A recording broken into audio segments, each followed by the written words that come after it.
Ladies and gentlemen, I need a different way to start. People say, why do you start with ladies and gentlemen? Can you be, please, a little bit more innovative? So I'll take a few steps back. Gentlemen and ladies,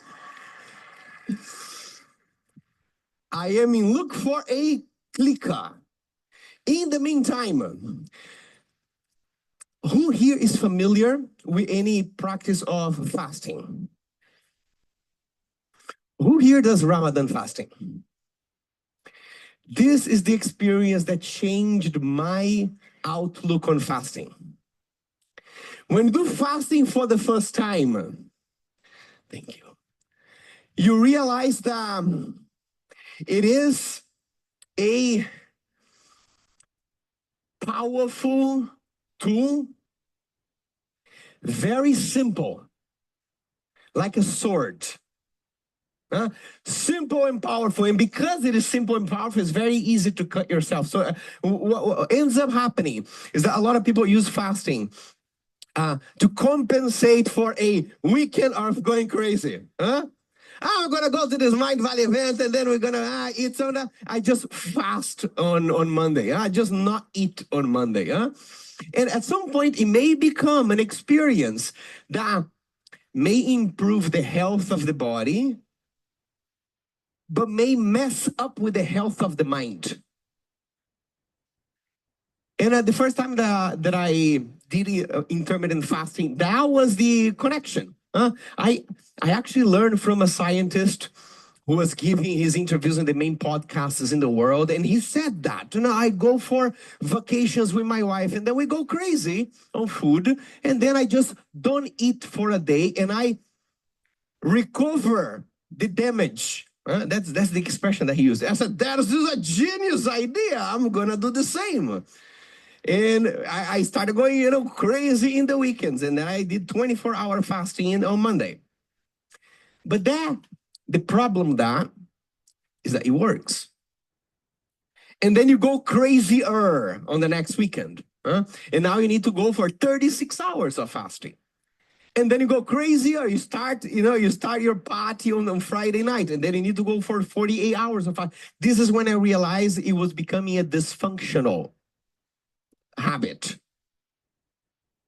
And then I did Ramadan fasting for the first time, maybe 5 years ago. Every year is a practice that I do.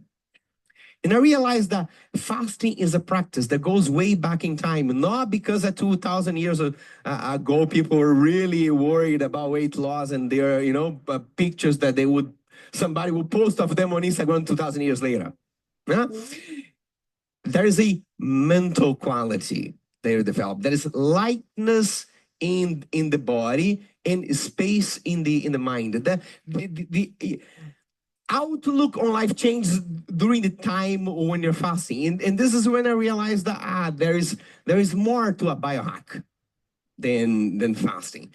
It does change the body though, and I want to start from here today. I want to show you a picture. This is somebody from my family, one of my closest human beings on earth, and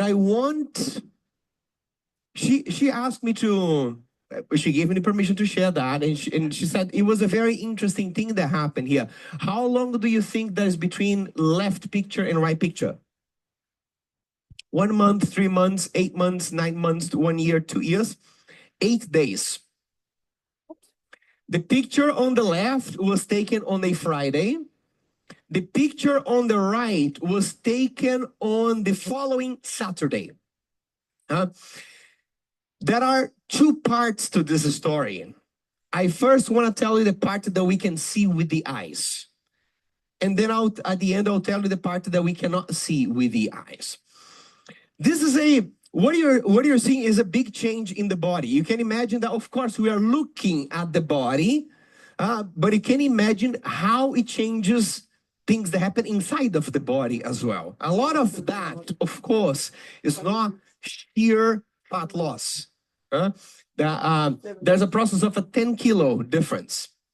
And you cannot eliminate 10 kilos of fat of the body, visceral fat that causes inflammation, in 1 week, if not through a surgery. There's no way of doing that. There's a lot of inflammation. There's a lot of fluid retention that comes from the inflammation of the body. A lot of different things. But of course, it is something that catches our attention. What happened in these 8 days? This is a woman, part of my family, very close to me, and she's part of a mentoring program that I run.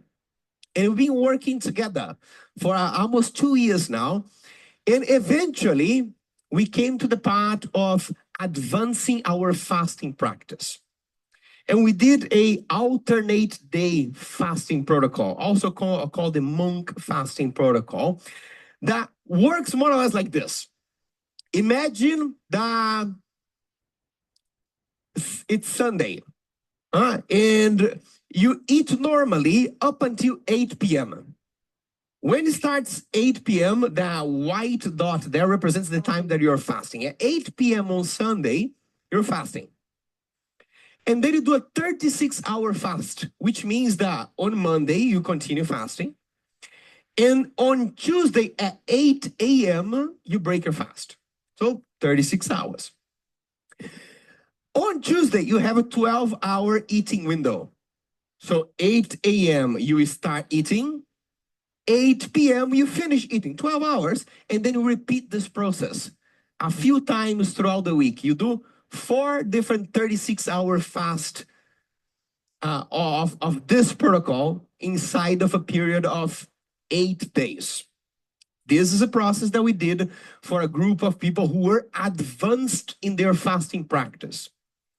And it is a protocol that we did not invent ourselves. It is a protocol that is already studied. There are a few studies that have replicated this exact protocol. The only difference that they do this for 4 weeks instead of 1. We did this for 1. For a body and mind healing process. But then you see with your eyes the changes that can happen. And the changes that can happen came not by the addition of a supplement, not by the addition of a protocol, not by the addition of a device. It came from your body.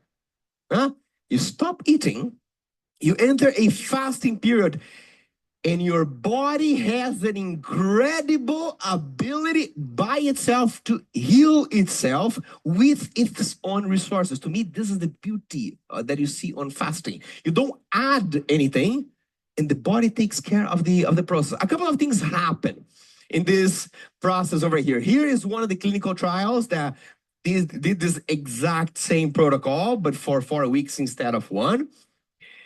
And one of the things that happen is that a high level of autophagy. That is a recycling of the cells inside of your body. That is decrease of cholesterol, improvement in insulin sensitivity, decrease of belly fat loss, and decrease in inflammation. What does that mean? Nothing much. I've never seen anybody who went on a whole health program and said, I am so happy that I decreased my levels of inflammation. What I like to see, what to me makes meaning out of this, is what people say when they go through this experience. Because then we catch our perceived experience. This to me is what really has meaning. And when I do this with groups of people, some of the things that people say, something like that. Climbing a flight of stairs used to feel like a mountain. I'll be out of breath and embarrassed. Now I don't even think about it. I just go and it feels amazing. Now we're talking about.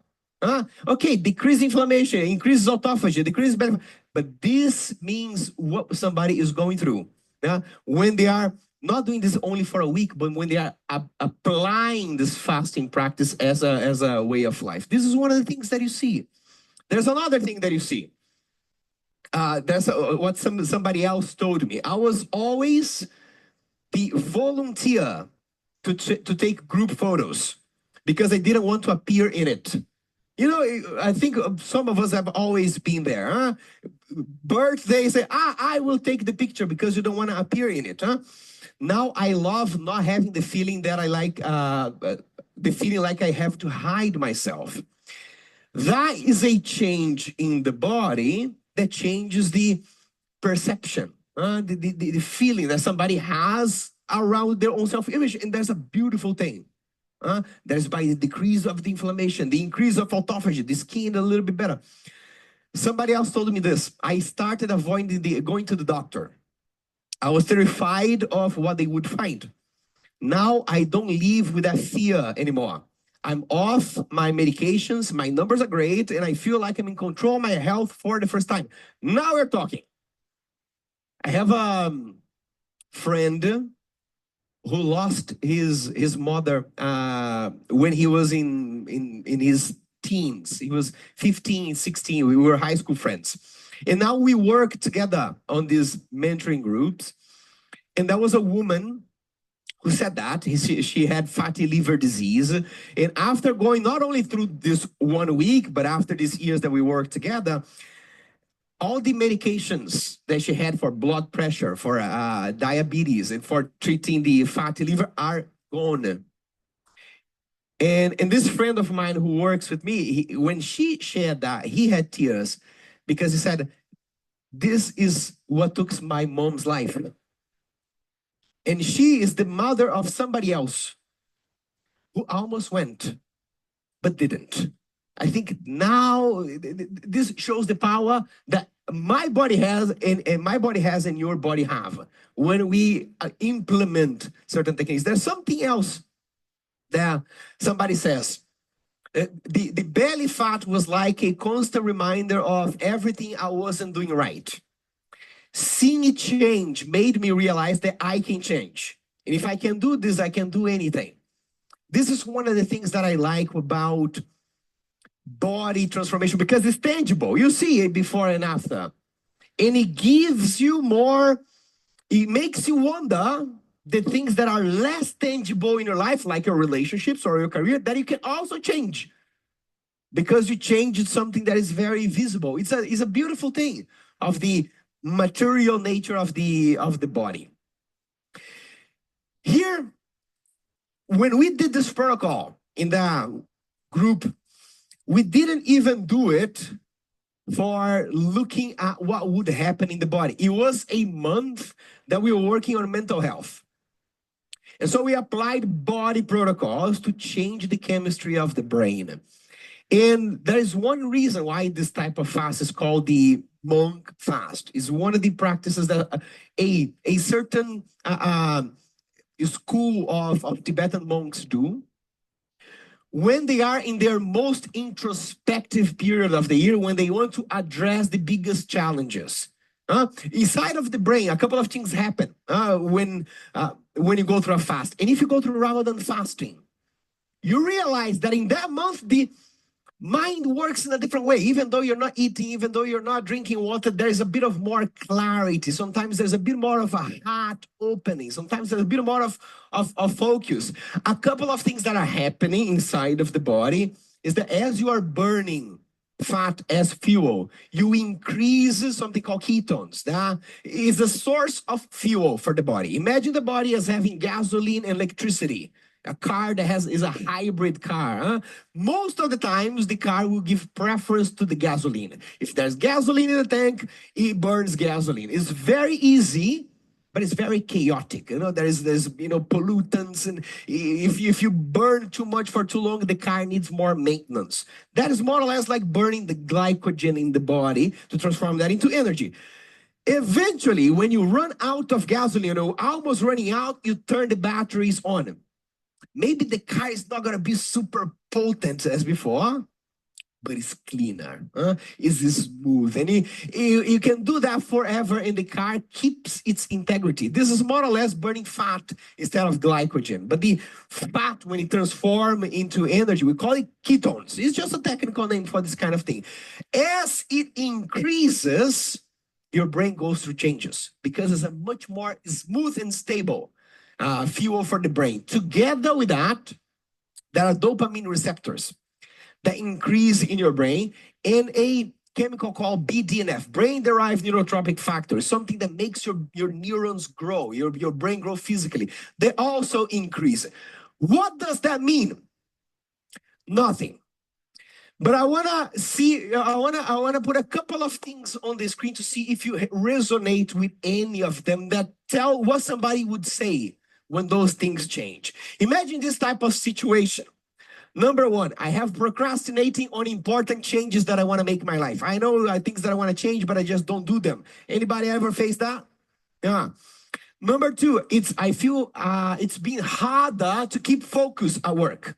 My mind keeps on getting distracted. I lost productivity. Anybody knows what that means? Yeah. I have lost enjoyment in activities I used to love, and I feel bored more often lately. Yeah. I wanted to do creative things with my free time, but I often get stuck scrolling on social media or watching TV instead. Huh? I know I want to change my diet, but I keep on cheating and eating out of unconscious habit or impulse. All of those things are functionings of the brain in a very simple way. We can be more meticulous, but if I want to be a little bit simple here, all of them are signals or symptoms of a brain that has low dopamine receptors. Dopamine is the brain chemistry that makes us do things, that creates the anticipation, that also gives us a sense of fulfillment and pleasure. The more we put the brain into stimulating activities, the more it numbs itself out to that. And so I start procrastinating things because I don't receive much the dopamine the daily activity gives me. I start losing motivation for things that I used to love. I start, being more emotional, coping mechanisms like eating, for example. I lose my concentration. And one thing that happens once you go through a 36-hour fast plus 12 hours plus 36-hour fast is that the whole thing in your brain resets. All of a sudden, not only the body is changing, but the impulsive behavior, the ability of saying things that you don't want to say starts to decrease. The emotional looking for food after late night hours, it starts to cease in 72 hours. There's a motivation for doing that thing that it's been a long time that you want to do, but instead of you scroll social media. Now you feel the motivation to do it. The brain's kind of changing. That is something amazing that my body has the ability and your body has the ability with fasting alone. That's why we did the whole protocol. It was for a mental health project. And you realize that when you increase ketones, BDNF, and dopamine receptors, there's a state in your mind that we call more mindful, more fulfilled, more peaceful. Life is more joyful. We use different words, and one of the ways to get into that state is to decrease consumption. When you decrease consumption, you open space. When you decrease consumption of food, you also open space in the body, changes the metabolism, and that opens space in the mind. What now? So, okay, great idea. I love the idea of doing fast. Should I stop eating right now and just, resume eating next weekend? Not yet. This is the second part of that story. There is a whole process before that. And so I wanted to show you what happens with the advanced fasting practice because you see the potential. You see what your body can do on its own just by the absence of consumption. Now, how we get there? Best way to get started with fasting is a 12-hour practice. When, for example, you start your fasting at 8, you start eating at 8 a.m. and you end your meals at 8 p.m. And from 8 p.m. to 8 a.m. you fast. If you do this every day, it's a 12-hour fast. Eventually, If you want to increase the intensity a bit,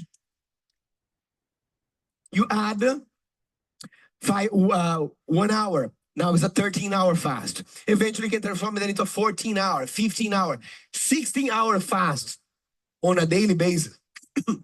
For most people, is a sustainable practice. From there, you already get the benefits, a small portion of all the benefits that we talked about. Eventually, you start venturing in things that are more extended.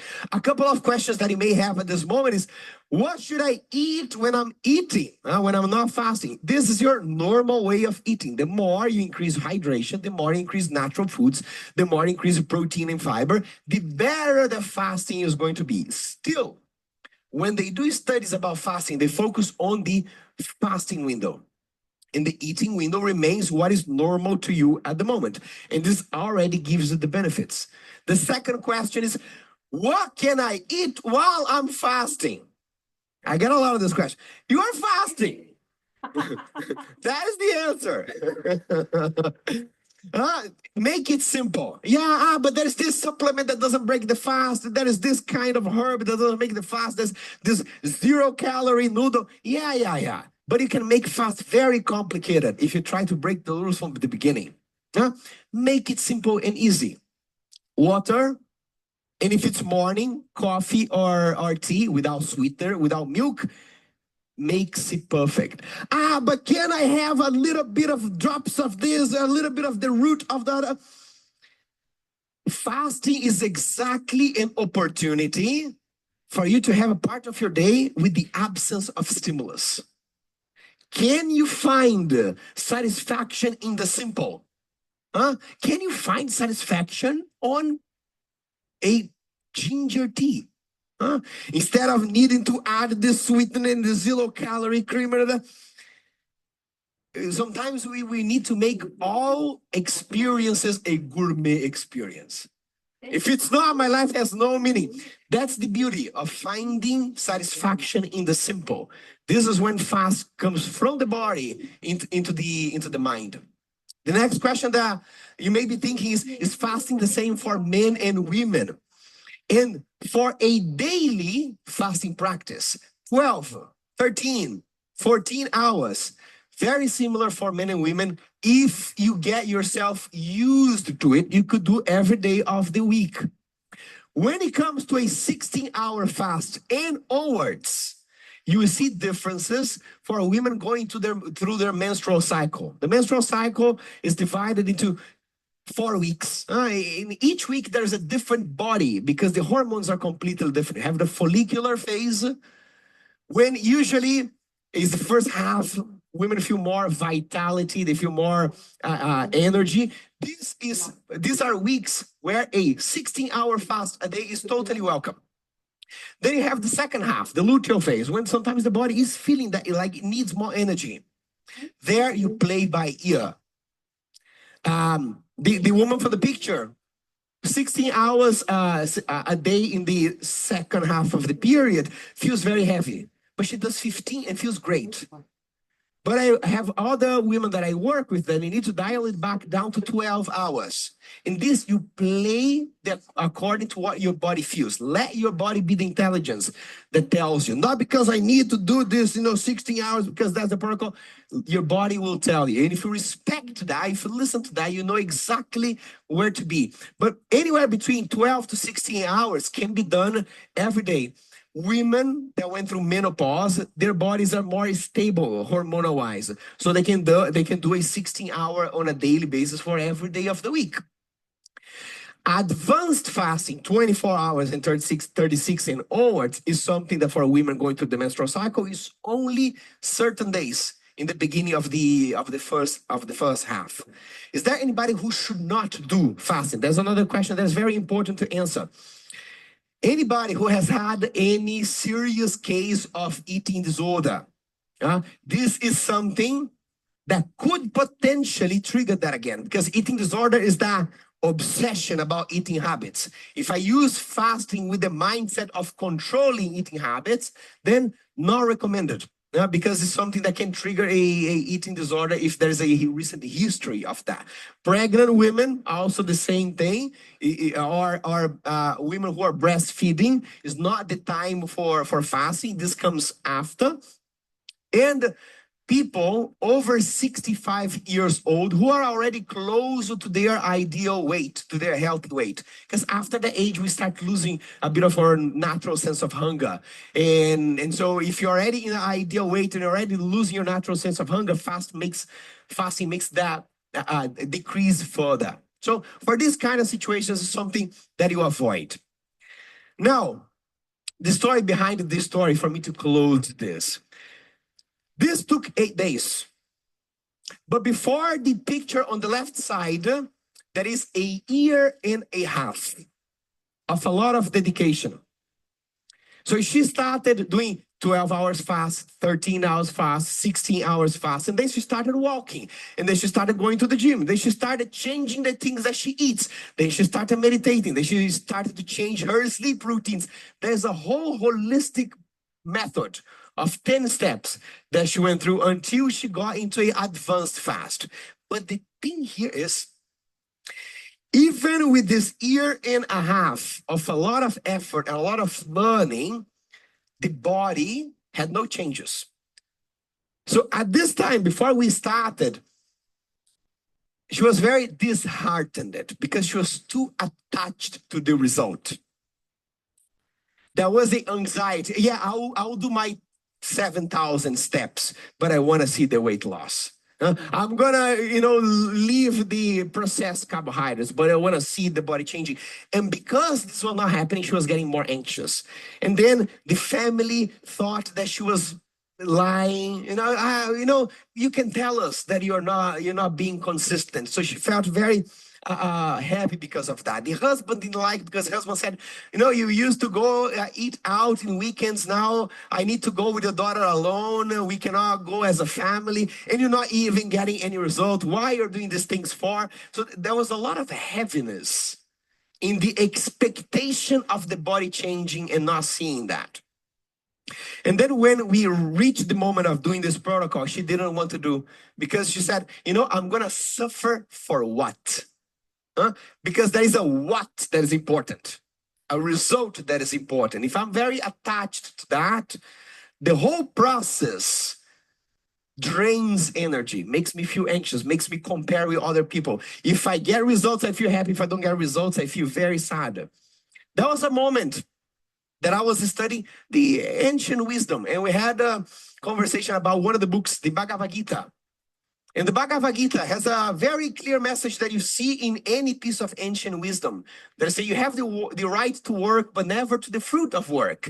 You should never engage in action for the sake of reward, nor should you long for inaction. Perform work in this world as someone established within themselves, without selfish attachments, and alike in success and defeat. Sometimes it feels like a harsh language, but it's what we spoke this morning.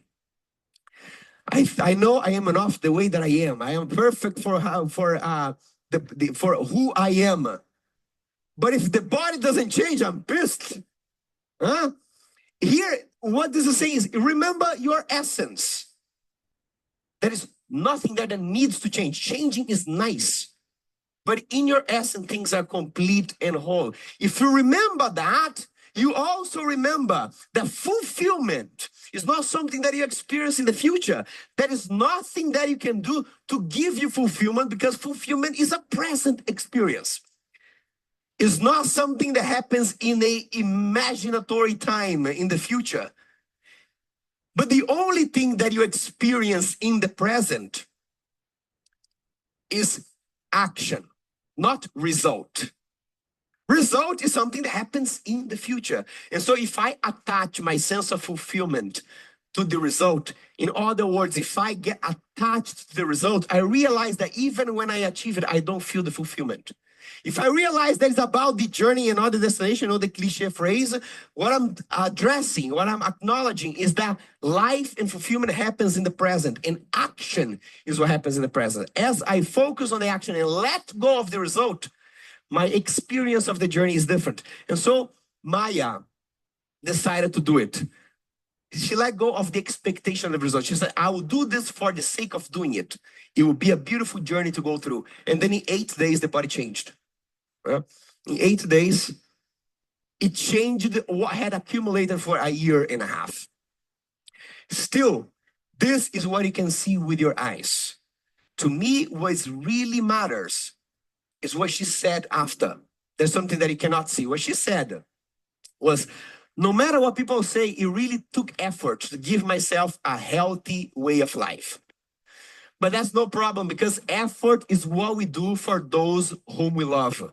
Now, for the first time in my life, I feel worthy of love. Not because of the results, but because of the things that I did for myself. Ladies and gentlemen, it's a pleasure. Thank you very much.